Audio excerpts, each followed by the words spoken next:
Thank you for the introduction, Jamie. Now I'm going to talk to you about another visual aid called a first-then board.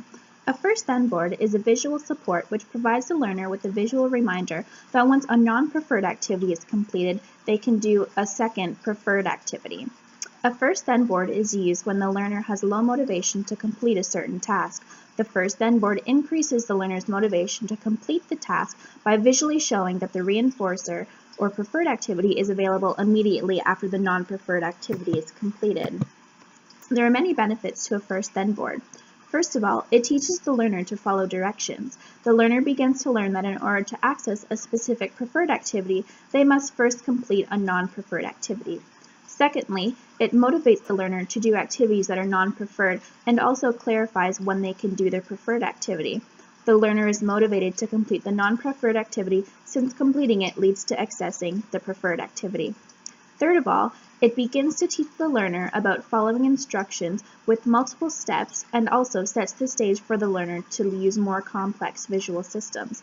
Last of all, it also teaches the learner that preference can be expressed when given the choice. This means the learner can express and choose a preferred activity to do when using a first-then board.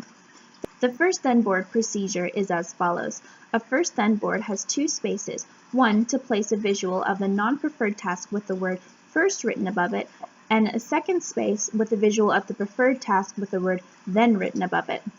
The therapist can choose and place the first non-preferred task, and the learner can choose and place the second preferred task, or the learner can choose and place both the preferred and non-preferred task.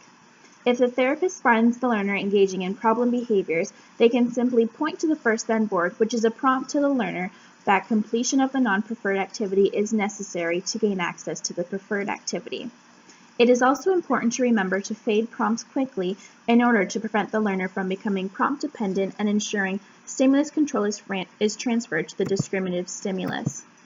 Now, Joanne will talk to you about another visual aid called a step-by-step board.